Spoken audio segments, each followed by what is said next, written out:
esta computadora. Listo. Muy bien, buenos días, buenas noches a todos. Dios les bendiga. Hoy vamos a estar terminando, Dios mediante, la semana 2, la semana 2. Y en esta semana hemos hablado de los dones espirituales, ¿sí? Y ahora vamos a hablar de las experiencias, cómo Dios usa las experiencias también para prepararnos, cómo Dios usa las experiencias para prepararnos para servir. Entonces, vamos a orar y vamos entonces a iniciar la lección, ¿sí? Mientras los demás se van ingresando poco a poco. Ya por aquí veo a Elsa, Marelvi, María Alicia, Prudencia, Valentín. Bueno, ahí van ingresando poco a poco. Entonces, oramos. Señor, te agradecemos, Dios mío, por esta noche. Gracias, Padre, por tu cuidado, gracias por tu misericordia y gracias por tu bondad. Gracias, oh Dios, te damos en esta hora porque a través, Dios, del Internet, a través de esta plataforma, oh Dios, nos permite, Señor, reunirnos, Dios, en medio de la distancia y tener este espacio, Señor, para estudiar tu palabra, Señor. Pedimos, Dios, que lo que vayamos a estudiar el día de hoy, leer, meditar, reflexionar, Señor, sea de edificación, de ánimo, de motivación para nuestras vidas, Señor. Porque queremos, Dios, servir, queremos, Dios, ser útiles, oh Dios, a tu obra. Queremos, Señor, servir con los dones que nos has dado, servir con los talentos, Señor, con las habilidades que nos has regalado, Señor. En el nombre de Jesús. Amén y amén. Muy bien. Esta semana 2, ¿sí? Ustedes sí están viendo, sí logran ver la presentación. No quisiera que de pronto... Sí, pastor, sí, sí. listo. Esta semana 2, bueno, el título es El líder que sirve.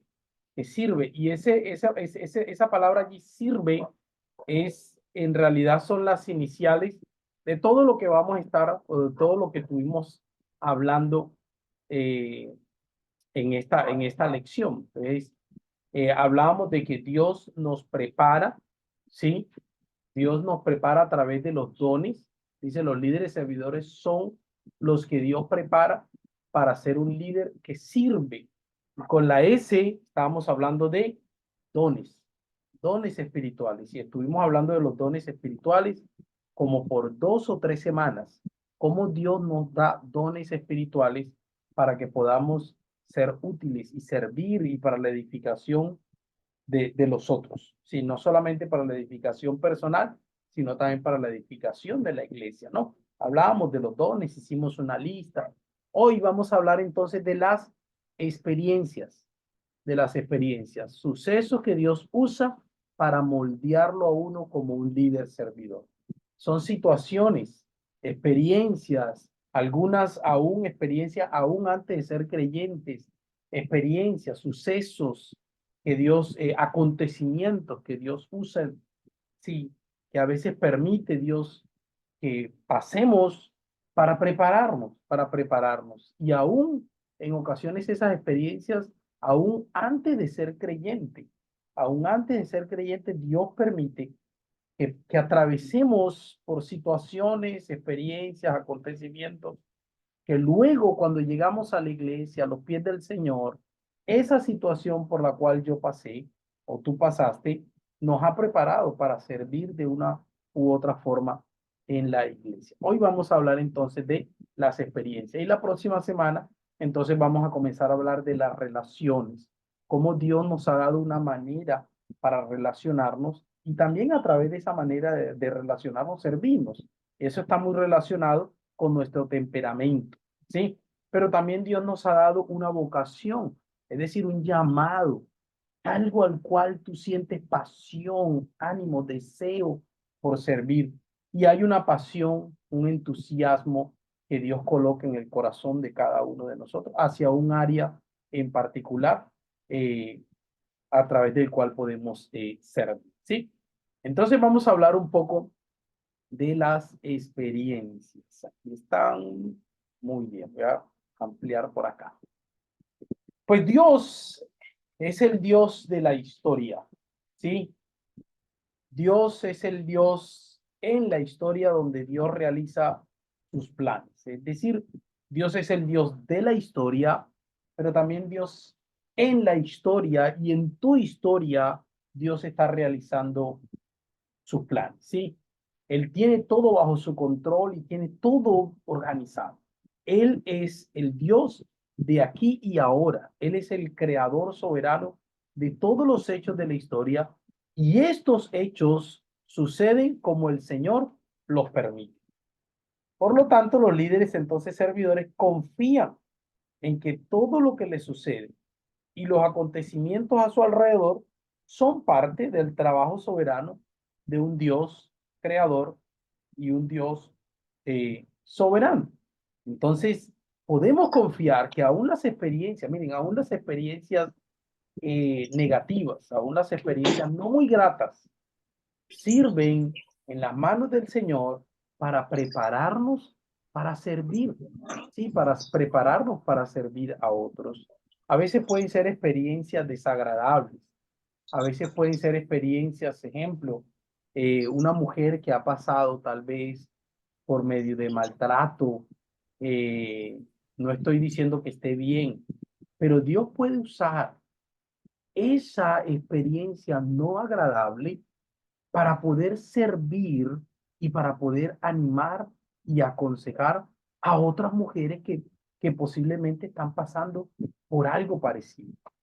Una mujer que tal vez haya pasado por un abuso, tal vez cuando adolescente, joven, cuando niña, ahora llega a los pies del Señor y Dios ya ha sanado esa herida, Dios ha sanado ese corazón. Y ahora esa experiencia no grata que te pasó puede ser útil en las manos del Señor para ayudar a otras mujeres que han pasado por la misma experiencia. Entonces los líderes servidores reconocen y confían en que Dios es un Dios soberano y aún las experiencias no gratas por las cuales yo paso están bajo el control de Dios y Dios las permite también para prepararnos. Vamos a ver el ejemplo de algunos personajes bíblicos. En realidad, hoy vamos a ver el ejemplo de dos personajes bíblicos y cómo las experiencias por las cuales ellos pasaron, Dios la utilizó para prepararlos para el ministerio. Uno de ellos, o sí, el primer personaje que vamos a estar viendo es Pablo, ¿sí? Tal vez el más conocido, pues, eh, más de la mitad del Nuevo Testamento fue escrito por Pablo. Bueno, más de la mitad no, casi la mitad de 27 libros, 13 fueron escritos por el apóstol Pablo. Pero vamos a observar algunos pasajes bíblicos que nos muestra qué era Pablo antes de ser creyente, ¿sí? Y cómo Dios usó eso, que esas experiencias por las que él pasó, esa preparación por la que él pasó, para servir a la iglesia y para servir a Dios. Sí, vamos a buscar Hechos 21-29. Y vamos a tratar allí, entre cada uno de nosotros también, ir no solo leyendo el texto, sino que vamos a observar y vamos a contestar la siguiente. ¿Dónde nació o dónde creció Saulo? ¿Sí? O Pablo, 21-39. Hechos 21-39. Dice el versículo 39 del capítulo 21 de Hechos. Dice, entonces dijo Pablo, yo de cierto soy hombre judío de Tarso, ciudadano de una ciudad no insignificante de Cilicia, pero te ruego que me permitas hablar al pueblo. Bueno, esa es la defensa de Pablo ante el pueblo cuando le están juzgando, ¿no? Entonces ya nos dice de dónde era. Era de Tarso, era de Cilicia, y no era una ciudad insignificante, no era una ciudad pequeña, no era una ciudad pobre, era una ciudad, sí, central en ese tiempo, ¿no? Ahora, ¿a qué nacionalidad o ciudadanía pertenecía el apóstol Pablo? Leamos en el mismo texto donde él narra y cuenta lo sucedido en su vida, capítulo 22, versículo 3. Dice, allí mismo dice que él era, dice, yo de cierto soy judío, nacido de Tarso de Cilicia, pero criado en esta ciudad, instruido a los pies de Gamaliel, estrictamente conforme a la ley de nuestros padres, celoso de Dios como hoy lo sois todos vosotros. Es decir, ya nos muestra que hay una ciudadanía eh, judía. Era judío, pero no solo eso. En el versículo 25 al 29, 25 al 29 nos dice, pero cuando lo ataban con correas, Pablo dijo al centurión que estaba presente, ¿os está permitido azotar a un ciudadano romano sin haber sido condenado? Cuando el centurión oyó esto, fue y dio aviso al comandante diciendo, ¿qué vas a hacer? Porque este hombre es ciudadano romano, ¿sí? Entonces, Pablo tenía el privilegio que no muchos en ese tiempo tenían de tener una doble ciudadanía. Era judío, ¿sí? Pero también había comprado, ¿sí? Una ciudadanía romana. Y como ciudadano romano, entonces tenía ciertos privilegios, tenía ciertos derechos que no cualquier judío lo tuviera u otro o de otro pueblo. Dentro de esos derechos era que un ciudadano romano podía apelar al César, es decir, que su juicio sea en Roma y no un juicio en otra ciudad sesgado por jueces y eso. Y es lo que hace Pablo. A través de, echando mano de su ciudadanía romana, entonces él pide y apela al César, es decir, que lo enjuicien allá, en Roma. Ahora, ¿dónde fue educado Pablo y quién fue su maestro? Ya lo habíamos leído anteriormente. En el versículo 3 se habla un poco de eso. Dice, instruido a los pies de Gamaliel, estrictamente conforme a la ley de nuestros padres, ¿sí? Pero en el 21:17 también se nos habla de eso. Miren cómo dice el 21:17. Estamos en Hechos 21:17. Dice, cuando llegamos a Jerusalén, los hermanos nos recibieron con gozo. Y en el 22:23 dice que él había estudiado, había sido instruido con Gamaliel, uno de los mejores maestros de su momento. Es decir, Pablo tenía o había sido educado con lo mejor que había en ese momento entre los judíos, o sea, uno de los mejores maestros de la ley. ¿Sí? Él recibió una de las mejores educaciones, significa que era un hombre muy estudiado. Ahora, antes de su conversión, ¿qué hizo para tratar de defender o detener más bien lo que él consideraba? Porque él antes de ser creyente, él consideraba que la iglesia o el cristianismo era una herejía total. Él estaba convencido que los cristianos estaban equivocados al llamar a Jesús Mesías, y él estaba convencido que él estaba sirviéndole a Dios al perseguir a los cristianos, meterlos a la cárcel y aún hasta algunos patrocinar pues la muerte de ellos. Miren el versículo 22, capítulo 22, versículo 4. Estamos en Hechos, donde Pablo narra su conversión, porque él, en la defensa que él hace, él narra su conversión. Él habla de quién era él y cómo llegó a los pies del Señor. Sí, versículo, versículo 4 del capítulo 22 dice, perseguía yo este camino, hablando de los cristianos, hasta la muerte, prendiendo y entregando en cárceles a hombres y mujeres. ¿Qué nos muestra este texto del carácter de Pablo? Vamos a leerlo todo desde el versículo 1 hasta el 5, ¿sí? Como para no estar leyendo así trocitos. Vamos a leerlo todo, vamos a leerlo desde el versículo 37 versículo, capítulo 21 hasta el 5. Dice, cuando estaban a punto de meterlo en la fortaleza, Pablo dijo al comandante, ¿se me permite decirte algo? Y él le dijo, ¿sabes griego? ¿No eres tú aquel egipcio que levantó una sedición antes de estos días y sacó al desierto los 4,000 sicarios? ¿Ah? Haciendo referencia a un evento. Entonces dijo Pablo, yo de cierto soy hombre judío de Tarso, es decir, no tengo nada que ver con esa revuelta que se había levantado antes. Ciudadano de una ciudad no insignificante de Cilicia, pero te ruego que me permitas hablar al pueblo. Cuando él se lo permitió, Pablo, de pie en las gradas, hizo señal con la mano al pueblo, es decir, parece que hizo algo como para que se sentaran o le escucharan. Se hizo un gran silencio y comenzó a hablar en lengua hebrea, ¿sí?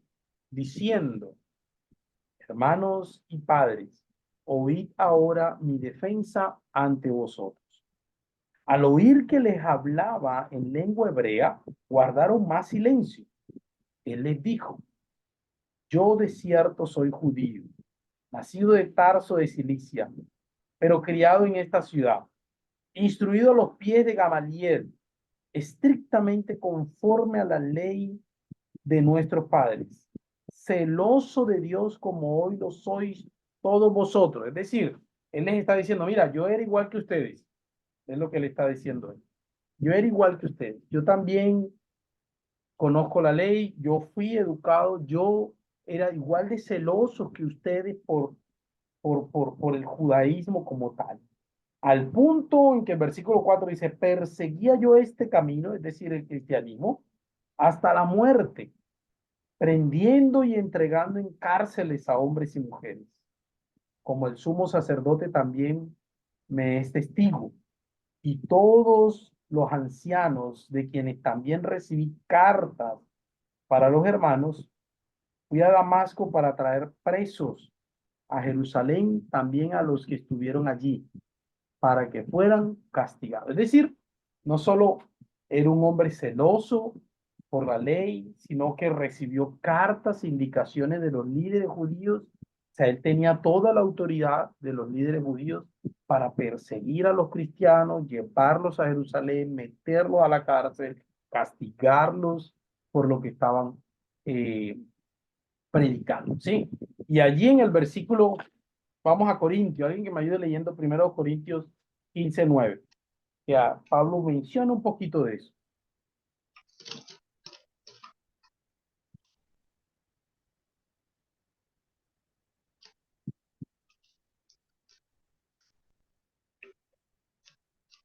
Primero Corintios 15:9. ¿Quién lo puede leer? 15:9.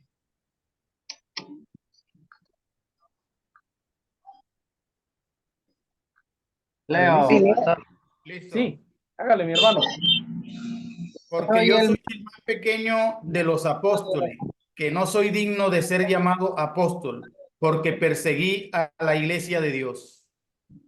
Miren cómo dice, porque perseguí a la iglesia de Dios. Ahora, Pablo estaba convencido de que él estaba sirviendo a Dios al perseguir a la iglesia, porque él estaba convencido de que eso era una herejía, que había que acabarla, y a todo el que llamara a Jesús Mesías, Señor, había que meterlo preso, había que castigarlo, porque no podía permitir tal desviación. ¿Qué evento en la vida del apóstol Pablo marcó como un antes y después? ¿Qué piensan ustedes? ¿Qué evento en la vida de Pablo fue como ese punto donde Pablo dijo, estoy equivocado? Sí, estoy caminando por el camino que no es. Y lo llevó a tomar otro rumbo. ¿Sí se acuerdan? Hechos 9. ¿De qué nos habla Hechos 9? La conversión de Pablo. Yo me Pablo, imagino que es cuando eso se le aparece a Pablo, ¿no? ajá, exacto, la conversión de Pablo. donde tuvo el encuentro con el Señor Jesucristo. Ahí, exacto. Ahorita vamos a hablar de Imagínese, eso. nada más y nada Pablo, menos. sí, Pablo era un judío conocedor de la ley, celoso de la ley, perseguidor de la iglesia, al punto tenía la autoridad de los mismos ancianos, es decir, de los líderes judíos, para perseguir a los cristianos, meterlos presos, llevarlos a Jerusalén y que sean castigados por estar predicando una herejía. Y en esa persecución de la iglesia, porque en realidad él estaba era en eso, él estaba recorriendo las ciudades persiguiendo a los cristianos, dice la historia, en el camino a Damasco, entonces él tuvo un encuentro personal con Jesús resucitado y fue el punto, sí, donde él dijo, ¡pum!, estoy equivocado. Por eso Jesús mismo le dice, gran cosa te es dar golpes contra un aguijón. Eso es más o menos como poner un clavo en la pared y darle trompada. O sea, lo que está diciendo allí Jesús en Hechos 9 es, eres tú mismo el que te estás haciendo daño. ¿Ah? Y ese fue el punto, o sea, el punto clave de Jesús, de Pablo, que lo llevó como que a levantar la mirada y decir, estoy equivocado. Pero él estaba convencido, él estaba convencido. Ahora, ¿qué muerte presenció Pablo? Fíjense hasta dónde. La de Esteban, Hechos 7. La Hechos del primer 7, mártir de la iglesia. exacto. Hechos 7, 54 dice, oyendo estas cosas, se enfurecían en sus corazones y crujían los dientes contra él. Está hablando de Esteban. Pero Esteban, lleno del Espíritu Santo, uno de los diáconos de Hechos 6, puesto los ojos en el cielo, vio la gloria de Dios y a Jesús que estaba a la diestra de Dios y dijo, veo los cielos abiertos y al Hijo del Hombre que está a la diestra de Dios. Está hablando de Jesús, es decir, estoy viendo a Jesús sentado a la diestra. Eso enfureció más a los judíos. Dice, entonces ellos gritando, se taparon los oídos y arremetieron contra él, lo echaron fuera de la ciudad, lo apedrearon, lo lapidaron. Los testigos pusieron sus ropas a los pies de un joven que se llamaba Saulo. Muchos estudiosos dicen que ese acto que realizaron los testigos o las personas que tiraron las piedras contra Esteban, lo mataron, le quitaron su ropa y luego pusieron sus ropas a los pies de Pablo. Era como una manera en que el texto nos está diciendo de que Pablo autorizó. Si Pablo tomó una piedra y también tiró, pues el texto no lo dice. Pero lo que muestra el texto es que todo eso ocurrió en presencia de Pablo. Y Pablo tenía la autoridad de frenar, pero él permitió que todo eso sucediera. Permitió que todo eso, es decir, ellos hicieron eso con la autorización de Pablo, con el permiso de Pablo, el cual estaba ahí presente. Entonces Pablo presenció la muerte de Esteban. Sigamos leyendo.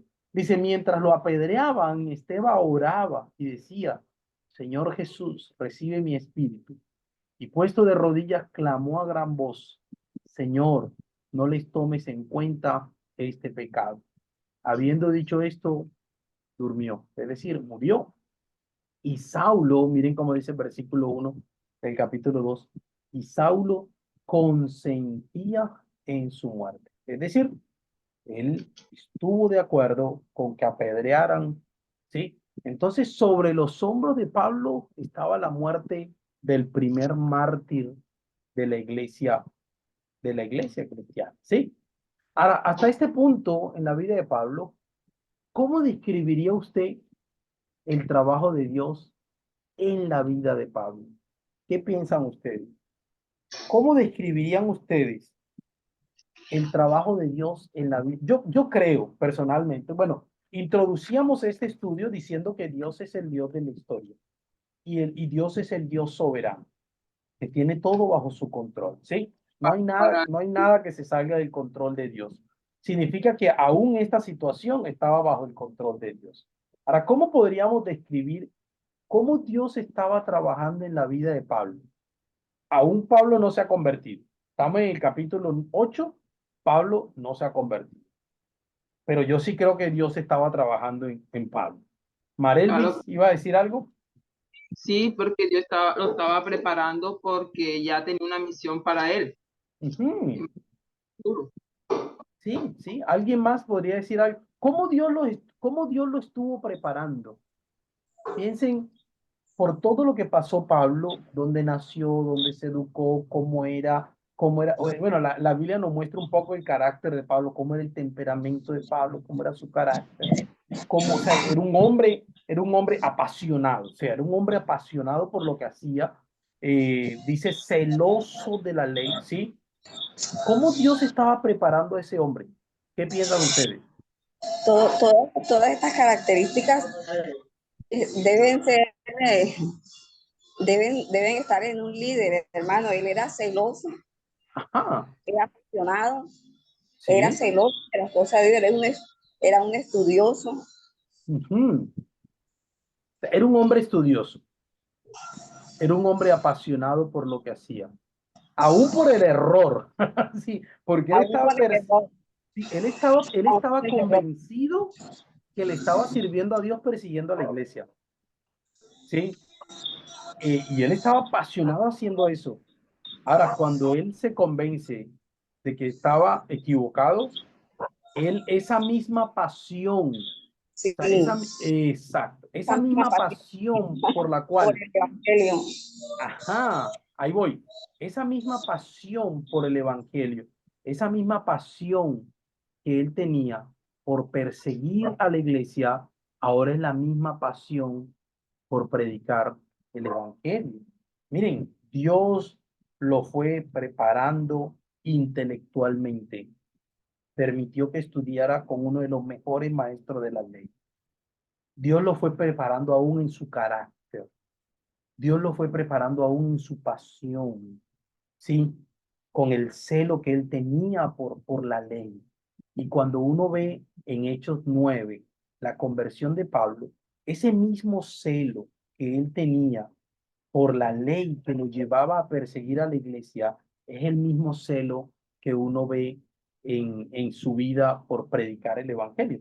Dios preparó a Saulo de Tarso o a Pablo de Tarso para la labor única de llevar el evangelio alrededor del mundo, a todos los grupos étnicos mediante las experiencias de su propia vida. Pablo nació judío, sí, pero entonces tenía los derechos judíos, pero no solo eso, sino que también tenía la ciudadanía romana con los derechos y los privilegios de un romano. Como judío conocía la relación del pacto de Dios con Israel, ¿sí? Conocía la ley, conocía la historia del pueblo de Israel, conocía el pacto de Dios con el pueblo de Israel, había aprendido la historia de la relación de Dios con su pueblo, conocía y confiaba en el Dios de Abraham, en el Dios de Isaac, en el Dios de Jacob, pero también era ciudadano romano y ser ciudadano romano le concedía disfrutar de ciertas ventajas. Pablo entonces tenía la mejor preparación que la población judía podía llegar a tener en su momento. Estudió con uno de los mejores maestros judíos de su época, Gamaliel. Aprendió las escrituras del Antiguo Testamento, cómo interpretarlas, cómo aplicarlas, ¿sí? Saulo comenzó a atacar entonces a los seguidores de Cristo cuando escuchó que le llamaban el Mesías. Y lo hizo por ser un líder del pueblo de Israel. Sin embargo, Dios tomó todas las experiencias positivas y también las negativas de Pablo y las utilizó para su gloria. El Señor transformó el celo de Saulo o de Pablo, que lo hacía destruir la iglesia, en una pasión por edificar a través de su encuentro con el Señor Jesucristo. Esa es la diferencia que hace Dios en la vida de una persona. Dios transformó ese celo que Pablo tenía, ese celo al punto en que lo llevó a querer acabar con los cristianos. Dios usó esa misma pasión, ese mismo celo, y ahora lo redirigió Y ahora Pablo estaba apasionado no por destruir la iglesia, sino por edificar la iglesia, por hablar del evangelio. Entonces, fíjense, todas las experiencias o las experiencias que vivió el apóstol Pablo lo fueron preparando, ¿sí? ¿Para qué? Para luego desempeñar el ministerio al cual Dios lo había llamado. Y yo creo que también es lo mismo con nosotros. Las experiencias por las cuales Dios nos permite pasar son preparaciones para aquello que Dios nos está llamando a hacer, ¿sí? ¿Alguien levantó la mano? Adriana, Buenas noches, pastor. buenas noches. Pastor, tengo una duda y de pronto usted me la pueda despejar. Ajá, Ahorita usted mencionó el aguijón de Pablo. ajá. Siempre tuve curiosidad por eso, porque quería saber cuál era el aguijón de Pablo. Cierta vez me dijeron que después de la ceguera que causó el Señor en Pablo, él quedó con lagañas en sus ojos y que a eso era lo que le llamaban el aguijón de Pablo. Ajá. ¿Es Bueno, cierto eso o es? ya voy para allá. Ok, Algunos, bueno, el texto lo llama el aguijón en la carne, ¿sí? Primera a los Corintios, me parece. Dice Pablo allí, dice, le he orado al Señor 3 veces que me quite este aguijón y la respuesta ha sido, bástate mi gracia porque mi poder se perfecciona en tu debilidad, ¿no? Algunas personas han interpretado eso, ese aguijón en la carne, como un problema de carácter de Pablo. Entonces, algunos dicen, Pablo era un soberbio y el aguijón en la carne era la soberbia. Eso lo dicen algunas personas. Yo no creo eso, porque el texto bíblico de 1 Corintios dice que Dios le puso un aguijón en la carne. Y me cuesta trabajo creer que Dios le ponga un pecado a un creyente. Sí, Dios nos puede poner pruebas, aún hasta enfermedades, pero un pecado como tal, como la soberbia, yo no veo eso en las escrituras. Por otro lado, algunos creemos, y eso sí lo creo yo, que ese aguijón en la carne era, que ese aguijón en la carne está relacionado con una enfermedad, con algo físico que él tenía. Hay un texto en Gálatas, déjenme y busco el texto, donde dice, oh Gálatas insensatos, ustedes que decían eh, que podían llegar a quitarse sus ojos para dármelos a mí. Pues déjenme y lo busco por acá, porque ahorita no me acuerdo el texto, estaba buscándolo. Ustedes...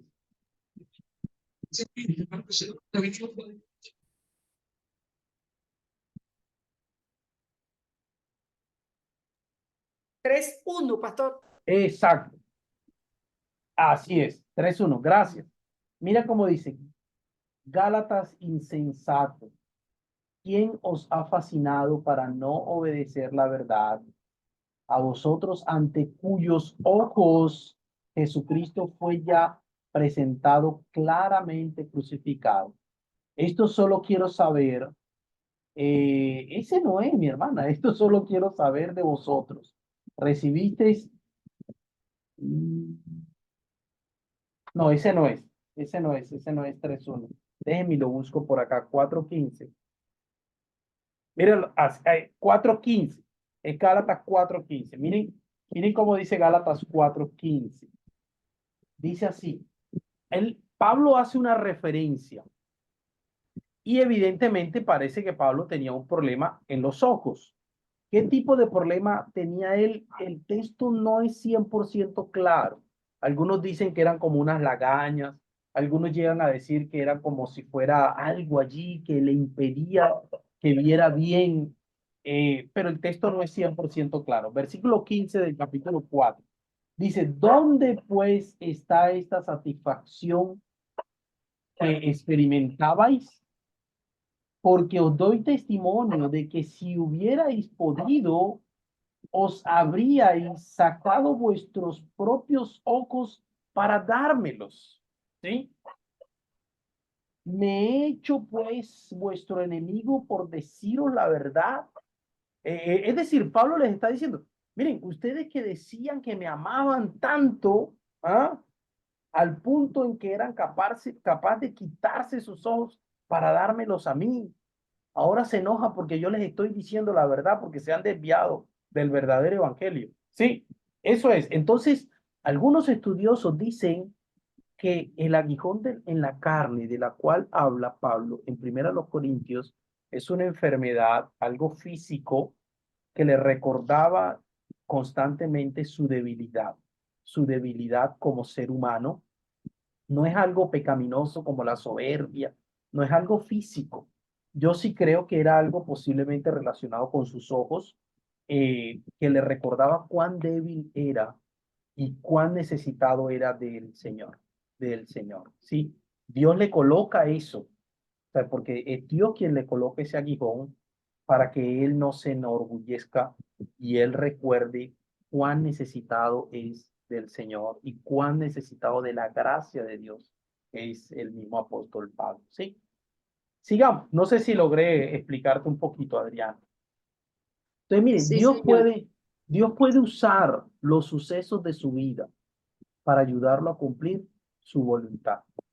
El Señor puede moldearlo y convertirlo en una herramienta de su gracia, así como hizo con Pablo. Pablo era un hombre muy estudiado, sí, pero era un hombre que perseguía a la iglesia. Y no solamente perseguía a la iglesia. El texto bíblico registra solo a Esteban. La pregunta sería, ¿será que en los hombros de Pablo también había más de uno, más que Esteban? ¿Será que él acolitó la muerte de otros cristianos también?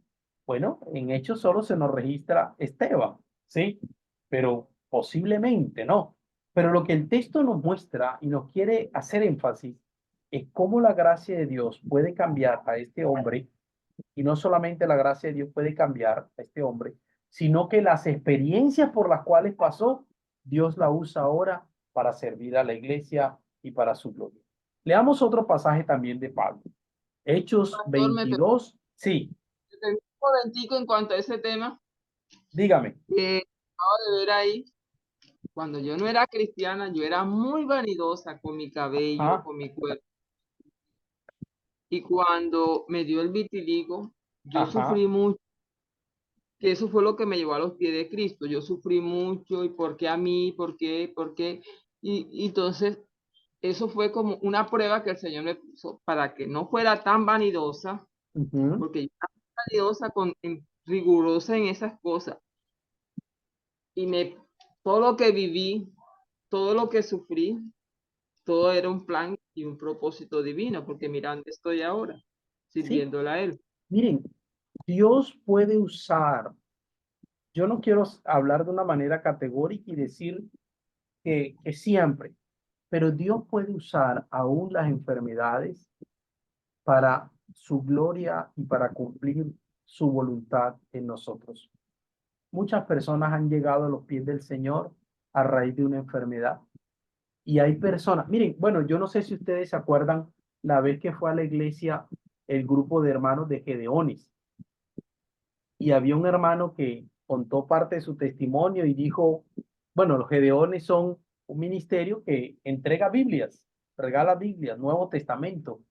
Y él contaba la historia de un señor que era parte de los Gedeones, que cayó preso y en la cárcel fue donde conoció al Señor. El Y Señor. cuando sale de la cárcel, parte de su testimonio es, Señor, gracias porque me llevaste a la cárcel, porque allí fue donde yo te conocí. Entonces, fíjense, Dios usó una experiencia nada agradable para que este hombre llegara a los pies de él. ¿Mm? Dios es un Dios soberano, Dios es un Dios soberano. Eso no significa que Dios a todo el mundo lo tiene que mandar a la cárcel para que... No, pero con este hombre fue así, ¿sí? Con este hombre fue así. A veces Dios permite, el otro día hablaba con alguien y yo le decía eso, mira, a veces Dios permite que nosotros pisemos fondo para reconocer cuán necesitados somos de Él, o sea, cuánto necesitamos de Dios. Y a veces Dios permite, a veces hasta enfermedades en nuestra vida para que lleguemos a los pies del Señor, ¿sí? Vamos a leer el testimonio de Pablo. Una vez más, vamos a Hechos 22. Ahorita leímos una parte. Vamos una vez más a Hechos 22. Hechos 22 y ahora vamos a leer del versículo 6 hasta el 21. Del 6 hasta el 21. Dice así.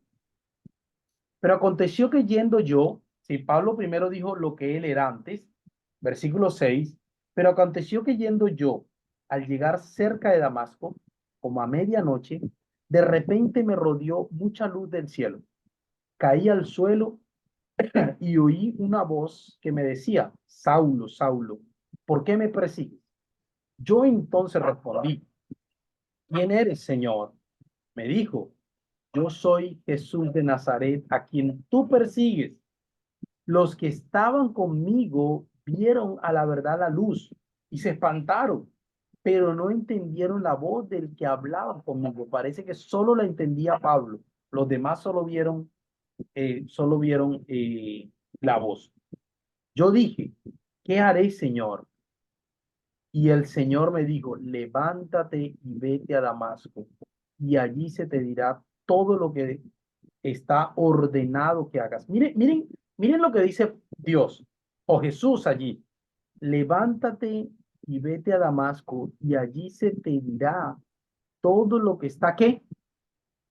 ¿Sí están conmigo? Ordenado que hagas. Es decir, ya Dios tenía todo ordenado, ¿sí? Ya Dios tenía un plan, ya Dios tenía, o sea, Dios no estaba improvisando, y Dios no improvisa, ¿sí? Dios ya tenía un plan, ¿sí? Ya Dios tenía un plan. Dice, ahí se te dirá todo lo que está ordenado que tú hagas, ¿ah? Como yo no veía a causa de aquella luz resplandeciente, llegué a Damasco llevado de la mano por los que estaban conmigo. Como que fue tanto la luz que lo dejó ciego varios días. Entonces uno llamado Ananías, hombre piadoso según la ley, que tenía buen testimonio de todos los judíos que allí habitaban, vino a mí y acercándose me dijo, hermano Saulo, recibe la vista. Y yo en aquella misma hora recobré la vista y lo miré. Él dijo, el Dios de nuestros padres te ha escogido para que conozcas su voluntad, veas al justo y oigas la voz de su boca, porque serás testigo suyo ante todos los hombres de lo que has visto y de lo que has oído. Ahora pues, ¿por qué te detienes? Levántate, bautízate y lava tus pecados invocando su nombre. Volví entonces a Jerusalén, bueno, se bautizó, volvió entonces a Jerusalén y mientras estaba orando en el templo, me sobrevino un éxtasis, ¿sí? Otra experiencia, algo que posiblemente eh, él hace referencia en 2 Corintios a eso. Vi al Señor que me decía, date prisa y sal prontamente de Jerusalén, porque no recibirán tu testimonio acerca de mí. Yo dije, Señor, ellos saben que yo encarcelaba y azotaba en todas las sinagogas a los que creían en ti. Y cuando se derramaba la sangre de Esteban, tu testigo, yo mismo también estaba presente y consentía en su muerte y guardaba las ropas de los que lo mataban. Pero me dijo, ve porque yo te enviaré lejos. ¿Te enviaré a quiénes? ¿Están conmigo? Sí, A sí, los gentiles. a los Ahora, la vida gentiles. de Pablo, ¿cómo era la vida de Pablo antes de conocer a Jesús? Ya lo hemos visto ahorita. Judío, celoso de la ley, perseguidor de la iglesia, consintió en Mata- la muerte de Esteban, un hombre apasionado por lo que él consideraba que era la verdad. ¿Cómo fue su conversión? Nos dice el texto que tuvo un encuentro personal y yo diría único con el Señor resucitado. Y ese encuentro fue tan real que no vemos a un Pablo titubeando, no vemos a un Pablo negociando con Dios, con Jesús, no vemos a un Pablo diciendo, no, pero mira, es que, bueno, ¿y será que voy más tarde? No, no, no, nada de eso. Pablo que se levantó y obedeció. Sí, así como estaba convencido de esto, ahora está convencido, se levanta y obedece, ¿sí? Ahora, y su vida después de que se encontró con, con, con el Señor, versículo 17, lo encontramos. Todo lo contrario, ¿no? Ya no era un hombre que estaba persiguiendo a la iglesia, ya no era un hombre que está, no, sino que comenzó a confiar en Jesús y comenzó a servir, a predicar el evangelio. ¿Mm? Miren, Henry Blackaby, vayan para allá, dame el favor. Henry Blackaby, un escritor, dijo lo siguiente: señales espirituales, ¿sí? O llamó porque murió hace como 15 días. Señales espirituales a los sucesos como los de la conversión de Pablo. Él dice que una señal espiritual ayuda a identificar un tiempo de transición, decisión o dirección cuando sé claramente que Dios me ha guiado. La conversión del apóstol Pablo, que se registra en Hechos 9, fue una de esas señales espirituales que llevaron a Pablo a estar convencido de que Dios me está guiando y me está llamando a hacer algo en particular. Y es hablar de él. Y más adelante se dice, te enviaré lejos, te mandaré a los gentiles. Una señal espiritual nos recuerda que Dios está obrando en nuestra historia. Recordándolo ayuda a ver la obra de Dios en nuestra vida y cómo Él está desdoblando su plan para nosotros. Esas son esas señales. ¿Cuáles son esas señales que Dios ha dado en tu vida que tal vez Él te está mostrando y te está indicando, que te está llamando de una manera en particular para servir de una manera en particular? Muchas veces esas señales espirituales pueden ser experiencias como las que vivió Pablo, pero a veces no son experiencias así tan, sí, sobrenaturales como las que vivió Pablo. A veces puede ser la conciencia de una necesidad, ¿sí? Puede ser la conciencia de una necesidad. A veces puede ser el entusiasmo en particular por un área en particular de la iglesia. Esas son señales espirituales. A veces puede ser aún hasta la conversación con una persona y uno dice, mira, cuando yo hablé con esa persona y me contó su necesidad o me contó la situación, yo sentí una fuerte deseo y pasión por dedicarme y servir en esta área, porque allí hay... Esos son señales que Dios muestra. Y así como en Pablo, también en Pedro, Dios mostró ese tipo de señales, ese tipo de señales. Y podemos, Marcos 1:16 al 18, vemos que Pedro era un pescador. Y cuando Dios llama a Pedro, entonces le dice, te haré, ¿qué cosa? ¿Sí se acuerdan? Pescador de hombres. Pedro sabía muy bien, porque él era pescador, él sabía muy bien el arte de pescar peces. Y él lo sabía, tenía años. Pero ahora Jesús lo llama y le dice, ven, sígueme, que yo te voy a hacer ya no pescador de peces, sino pescador de hombres. Sí. En aquellos tiempos se pescaba con la red, ¿sí? Con la red. Y sabemos muy bien que aunque el pescador sepa mucho, eh, pues hay muchos factores allí por el cual caen en la red, ¿no? Y lo que está diciendo allí es, mira, así como tú te has dedicado toda tu vida a pescar peces, ahora yo te estoy llamando a pescar hombres. Marcos 8:27 al 30 encontramos a un Pedro después del milagro, de la pesca milagrosa. Pedro es el que confiesa, tú eres el Mesías. Sí, tú eres el Mesías. ¿A quién iremos? Solo tú tienes palabras de vida eterna. Sí.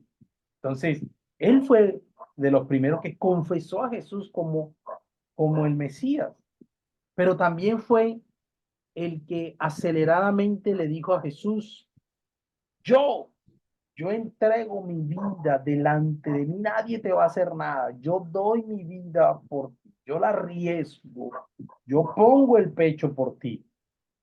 Pero luego, cuando lo arrestaron, fue él mismo también que lo negó. Ahora, los demás discípulos se fueron. Dice el texto bíblico que se fueron. Había uno que lo siguió desde lejos, posiblemente fue Juan. Y Pedro tuvo la valentía de entrar hasta el patio donde lo tenían, sí, del sumo sacerdote, allí donde lo tenían a Jesús para juzgarlo. Y allí él se metió y se coló en medio de la gente. Y dice el texto que alguien lo conoció y dijo, este es uno de ellos. Y dijo, no, yo no soy.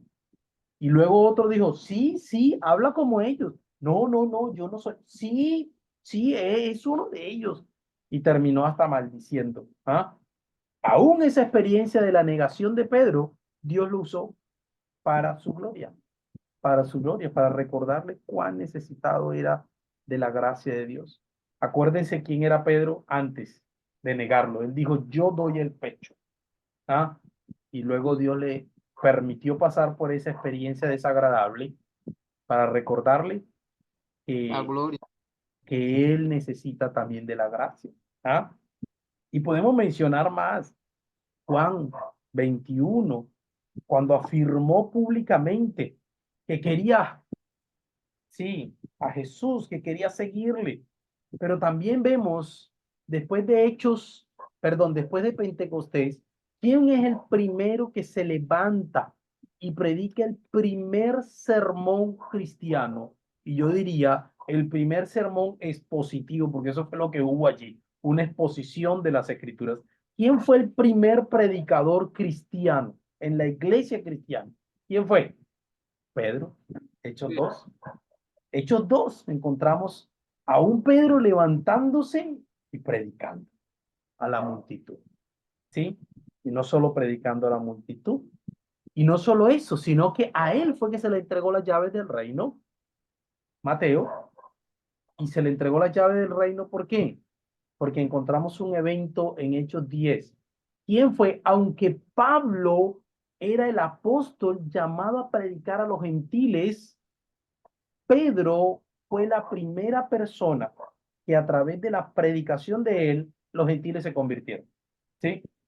Antes de Hechos 10, las conversiones que ocurrían eran entre los mismos judíos, entre los mismos judíos, las conversiones que estaban ocurriendo antes de Hechos 10. Pero en Hechos 10 encontramos algo que, ¡pum!, fue diferente, porque encontramos que aún los gentiles se convirtieron.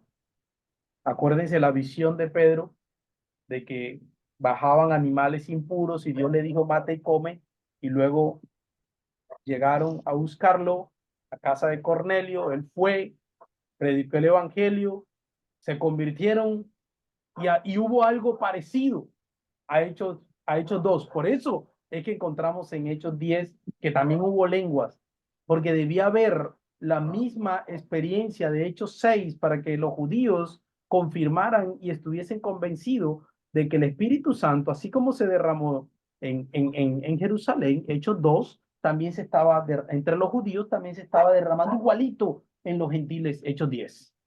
Entonces, fíjense, Dios preparó a Pedro. Y ese llamado de te haré pescador de hombres se cumplió en Hechos 2, cuando él se levanta, predica a una multitud y dice que se convirtieron 5,000. Creo que dice así. Sí.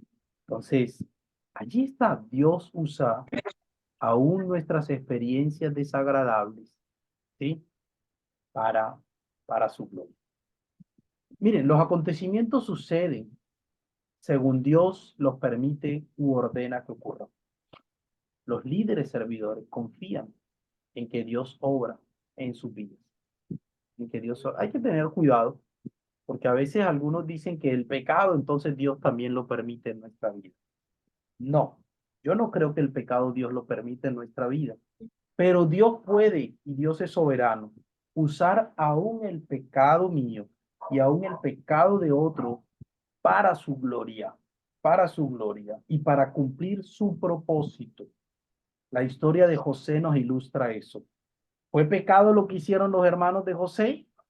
¿De intentar matarlo, venderlo? Claro que sí, eso fue pecado.